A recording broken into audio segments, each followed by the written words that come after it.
extrêmement important aux infirmiers, l'idée de clairance rénale. Okay? Clairance, on claire. Ça veut dire qu'on élimine, on veut se débarrasser. Il y a des définitions très scientifiques et très bien expliquées dans votre manuel, mais en fait, de façon très simple et vulgarisée, je veux que vous compreniez que la clairance rénale, c'est retirer ou éliminer une substance de l'organisme. En fait, c'est bien écrit ici. Donc, c'est la capacité des reins à retirer une substance de la circulation sanguine et à la déplacer vers l'urine. Donc, une clairance rénale élevée, ça veut dire que les reins sont très efficaces pour filtrer le sang, prendre cette substance et le rediriger directement dans l'urine. Évidemment, la clairance rénale est différente pour chacun des médicaments ou chacune des substances du corps. Donc, exemple, vous autres, c'est une notion qui va être particulièrement intéressante au niveau des médicaments, des différentes thérapies que vous allez utiliser. Fait que le médicament A peut avoir une certaine clairance rénale, puis le médicament B, une autre clairance rénale. Et ce que vous devez comprendre, c'est qu'exemple, si le médicament A, exemple, c'est des médicaments qu'on utilise en oncologie. Donc, la chimiothérapie en oncologie, il y a des médicaments qui sont extrêmement agressifs, puis il y en a qui sont toxiques pour la santé, mais on n'a pas le choix. Donc, il y a des médicaments comme la toposimérase, le toposide, peu importe, qui vont faire en sorte que oui, ça peut aider au cancer, mais qu'on ne veut pas garder trop longtemps dans le corps. Fait que donc, ce qui est important avec la clairance rénale, c'est de comprendre ceci. J'ai le médicament A qui est toxique, j'ai le médicament B qui est toxique. On va dire dans mon exemple que le niveau de toxicité est grand et équivalent pour les deux médicaments. Les deux sont aussi efficaces. Donc, les deux sont excellents de façon similaire pour soigner le patient. Donc, même efficacité, même toxicité. Mais le médicament B a une meilleure clairance rénale. Ça veut dire que le rein est plus efficace pour différentes raisons. Il est plus efficace à retirer de votre organisme et à éliminer le médicament B. Donc, il devient plus intéressant parce qu'évidemment, on ne veut pas garder ce médicament toxique trop longtemps dans le corps. Plus vite que les reins l'éliminent, plus vite qu'on s'en débarrasse. C'est vrai pour les médicaments, c'est vrai pour des substances chimiques qui peuvent être bonnes pour votre santé, mais aussi des éléments chimiques qui sont moins bonnes pour votre santé. Chaque substance traitée qui est en fait dissous dans le sang et qui est traité par le rein, peut avoir une clairance rénale. Donc, même si vous le voyez beaucoup dans un contexte de médicamentation dans vos cours de soins, il faut comprendre que c'est vrai pour l'ensemble des substances. Et ça veut simplement dire que plus la clairance rénale est forte et efficace, plus le rein est bon pour éliminer cette substance-là. On utilise aussi parfois pour évaluer la fonction rénale. Donc, si, exemple, on connaît la fonction rénale d'un composé subarachnoïde qui s'appelle l'inuline, c'est une substance chimique qu'on utilise souvent pour évaluer la fonction rénale, puis qu'on connaît la clairance rénale de ce produit-là, de ce médicament-là, bien là, ça nous indique, OK, normalement, on devrait avoir telle quantité qui est éliminée dans l'urine, si les reins fonctionnent. Et là, par rapport à la clairance rénale normale, on se rend compte que le rein est moins efficace pour retirer cette substance. Donc ça nous permet d'évaluer que les reins ne fonctionnent pas à leur pleine capacité. Donc c'est un indice, ça nous pisse sur un problème de rein. Donc ça devient intéressant aussi à ce niveau-là. Par contre, je vais être franc avec vous, le deuxième point est intéressant. Okay? Ça touche peut-être plus les médecins.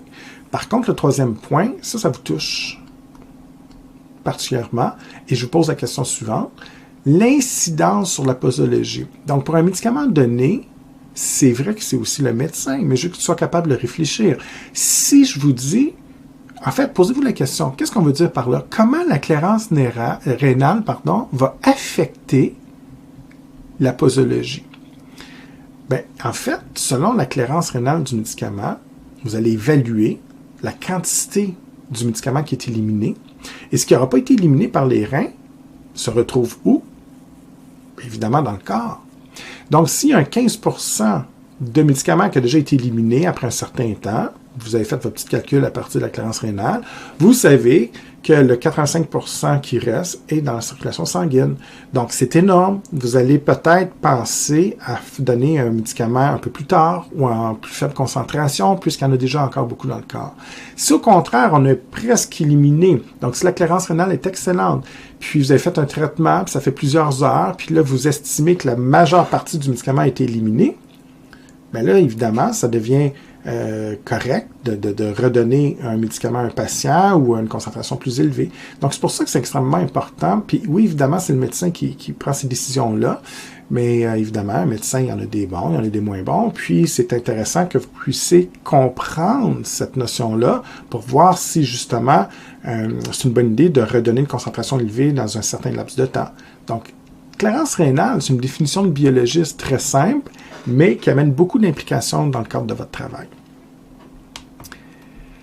Un petit tableau ici, justement, pour faire une espèce, j'aimerais ça que vous soyez capable de faire un lien entre le DGFG et la clairance rénale. Et d'être capable de faire l'interprétation correcte du processus. Je m'explique.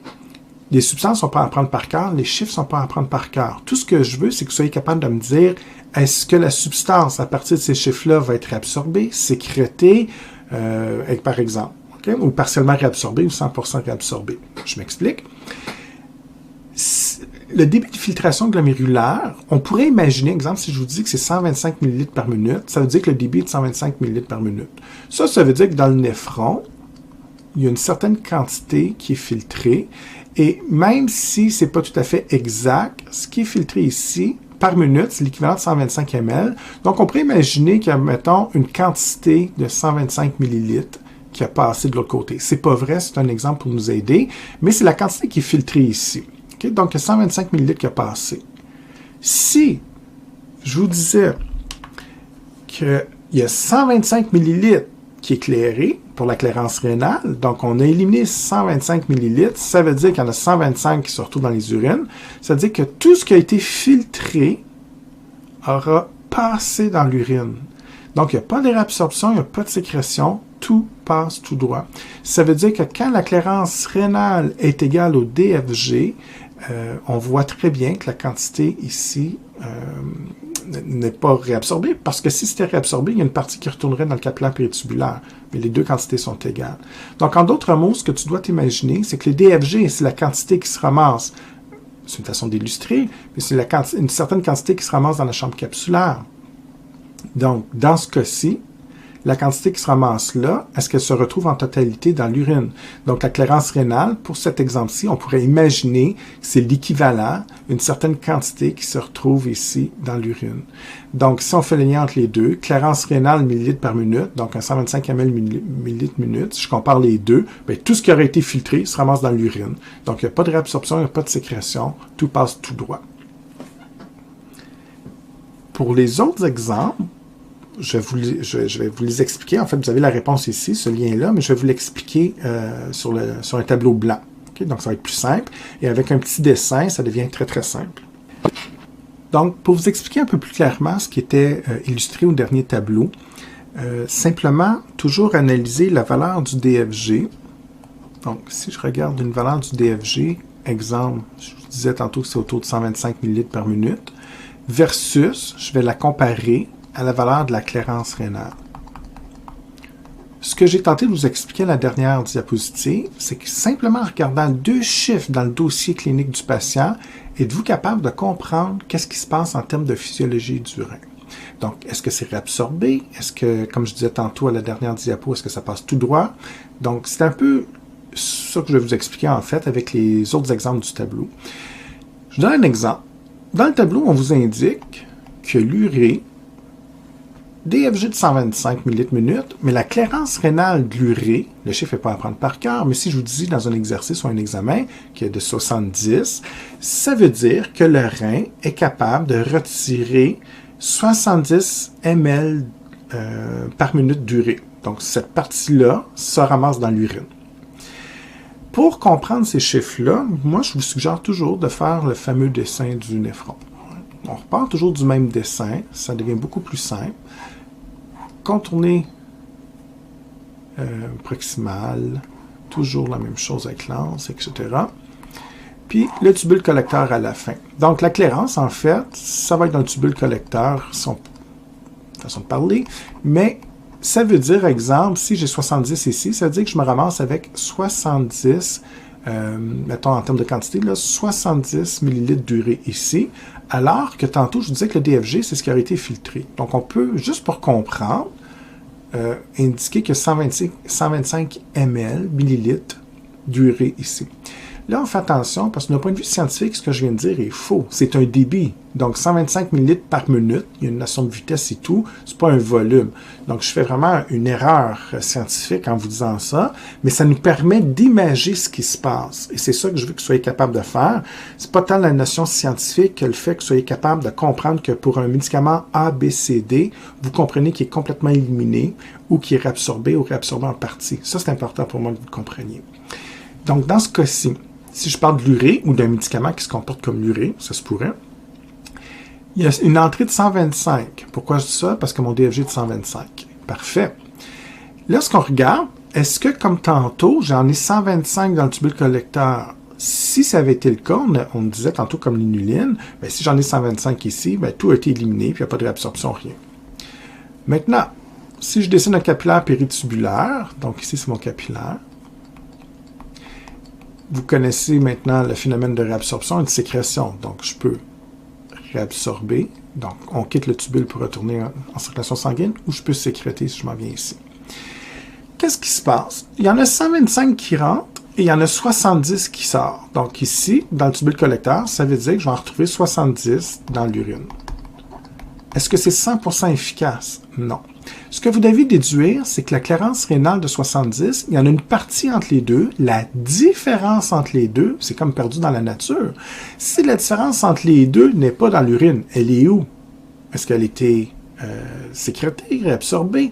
Donc, en fait, si vous faites la différence entre les deux, ça vous donne, disons-le, 125 moins 70, ça vous donne une valeur de 55 millilitres. Ça veut dire que du 125 qui s'engage dans le TCP, il y a une partie, donc l'équivalent d'un 55 ml, qui va être réabsorbé et qui retourne en circulation sanguine.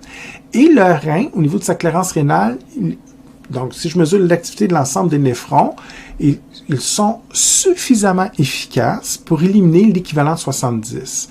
Donc, du 125, on élimine un 70 qui s'en va dans l'urine. Par contre, le 55 ici, on n'a pas réussi à l'éliminer et il retourne en circulation sanguine, refera la circulation et à son deuxième tour, quand il reviendra, on va éliminer un autre équivalent de 70. Donc, dans ce cas-ci, l'équivalent de 55 pourra être éliminé. Mais pour l'instant, si je vous demande pour cette substance-là, qu'est-ce qui se passe?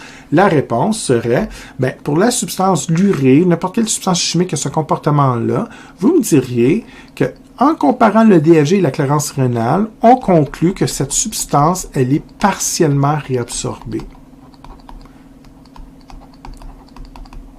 Pourquoi? Ben parce qu'il y a une certaine quantité qui se retrouve dans l'urine, mais il y a une autre quantité qui s'en vient comme ça au niveau du capillaire péritubulaire. Est-ce que ça se peut une substance qui est complètement réabsorbée à 100%? Bien sûr. Une des substances extrêmement importantes, le glucose, chez une personne en santé, elle va être complètement réabsorbée. Donc, comment on va le réfléchir? Toujours la même logique. Si vous avez des questions là-dessus, moi, je vous encourage vraiment à faire de petits néphrons comme ça, puis comparer vos chiffres. Si vous faites ça, ça devient très simple. Vous n'avez qu'à comprendre que le DFG, c'est l'équivalent de la réabsorption. Je me suis très mal expliqué, je m'excuse. Ce que je voulais dire, le DFG, c'est l'équivalent de la filtration. Donc, ce qu'on voit ici, OK, 125 ml. Alors que la clairance rénale, ça va être l'élimination. Donc, si je vous donne l'exemple du glucose, l'exemple classique, si je vous demande de comparer les chiffres, on vous dit 125 ml par minute de DFG versus une clairance rénale de 0. Et ça vous perturbe parfois parce que vous vous dites, comment on peut avoir une clairance de 0? Le rein est inefficace pour éliminer la substance. Et vous avez raison. Ça veut dire que le rein, dans ce cas-ci, est incapable de prendre une substance, notamment le glucose. Il est incapable de prendre le glucose sanguin et de l'éliminer dans l'urine. Comment on va expliquer ça? Bien, si j'ai un 0 ici dans le tubule collecteur, donc j'en ai 125 qui rentrent, on se déplace comme ça ici dans le tubule rénal. Comment ça se fait qu'il ne m'en reste plus ici et que j'en ai pas dans l'urine? Qu'est-ce qui s'est passé? Ça veut dire que la totalité du 125 a été récupérée ici. En d'autres mots, j'en ai 125 de filtrés, puis 0 dans l'urine. Donc, l'équivalent du 125 a été réabsorbé. Et ça fait du sens pour le glucose. C'est tellement important pour faire de l'ATP au niveau des neurones du cerveau, etc., que cette substance précieuse, on les réabsorbe au maximum. Ça veut dire qu'on a plein de transporteurs qui travaillent très, très fort pour tout réabsorber de façon extrêmement efficace, contrairement à d'autres substances où on est moins efficace. C'est certain que le contexte est important. Pour un glucose, on veut tout le réabsorber, mais si vous donnez un médicament toxique au patient, puis qu'on n'est pas capable d'avoir de clairance rénale, il serait complètement réabsorbé, ça serait extrêmement dangereux. De toute façon, ça n'existe pas. C'est un médicament qui ne serait pas vendable. Okay? Donc, mais vous serez quand même capable de comprendre ce concept-là, exemple, au niveau du glucose. Donc, la réponse attendue ici, vous me diriez que c'est totalement ou complètement ou réabsorbé à 100%. Donc, réabsorption, contrairement à tantôt qui était partielle, là, c'est total. Réabsorption complète. Tout est réabsorbé au niveau aussi. Le dernier exemple qu'on va vous donner dans le tableau, si je me souviens bien, c'était au niveau d'un déchet, probablement la créatinine. Et dans ce cas-ci, la clairance rénale de la créatinine, elle est différente. Donc, ce qu'on vous dit, et ça va être étonnant, on a une clairance rénale de 135. Donc, regardez bien. Si j'ai une clairance de 135, ça veut dire que j'en ramasse au niveau de la créatinine 135 dans l'urine. Pourtant, mon entrée, c'est 125. Donc, 125 de filtré qui circule. Et là, ce que vous me dites, c'est qu'il y en a plus que ce qui a été filtré. Comment on peut expliquer ça? Comment on peut expliquer le fait qu'il y en a juste 125 qui circulent ici dans les tubules et finalement, dans l'urine, je me ramasse avec plus que ce qui est rentré. Il y a deux phénomènes. Il y a la réabsorption. Mais il ne faut pas oublier l'autre phénomène qu'on parle un peu moins parfois, qui est la sécrétion. Donc, la sécrétion, c'est le passage des substances du capillaire vers le tubule rénal. Ce qui se passe dans le cas de cette substance chimique-là, que ce soit un médicament ou la créatinine, c'est qu'effectivement, j'en ai 125 qui roulent ici, mais on peut être certain qu'une quantité supplémentaire au niveau du sang qui va venir s'ajouter au 125. Donc, la différence entre le 135 et le 125, c'est la partie sécrétée. Donc, quand vous avez une clairance rénale supérieure au 125, ça veut dire qu'une partie qui a été ajoutée à ce qui a été filtré. Donc, il y a de la molécule ici qui était dans le capillaire sanguin, qui n'a pas été filtrée, parce que c'est jamais 100% efficace. Donc, on passe ici, on continue dans le capillaire péritubulaire, mais on a des mécanismes au niveau du capillaire qui favorisent le transport de cette substance-là, notamment la créatinine, qui fait en sorte qu'on est capable de venir ajouter à ce qui a déjà été filtré. Et dans ce cas-ci, la partie qui s'ajoute au 125, donc la partie sécrétée, s'ajoute ici au 125, ce qui explique qu'il y en a plus dans le tubule et qu'on se ramasse avec une quantité supplémentaire dans l'urine. Là, il y a des gens qui vont se dire « Ouais, mais on ne peut pas être sûr à 100% qu'il n'y a pas une partie du 125 qui est réabsorbée. » C'est vrai. Peut-être que c'est réabsorbé en partie, peut-être que ça ne l'est pas du tout. Ça, on ne peut pas vraiment être sûr à 100%. Mais ça n'a pas tellement d'importance parce qu'on en a plus. Donc, quand même bien qu'il y ait une partie qui est réabsorbée et qu'après je sécrète, une chose est sûre, c'est qu'on sécrète plus que ce qui a été filtré. Et c'est ça qu'il faut comprendre. Donc, la réponse ici, si je vous demande avec ces deux chiffres-là, êtes-vous capable de m'expliquer qu'est-ce qui se passe au niveau du néphron? Vous me diriez, pour cette substance-là, comme la clairance est plus élevée que le DFG, vous concluez que la substance, dans ce cas-ci, il y a une sécrétion importante. Donc, la substance, elle est sécrétée dans le sens où on ajoute une partie ici à ce qui a déjà été filtré.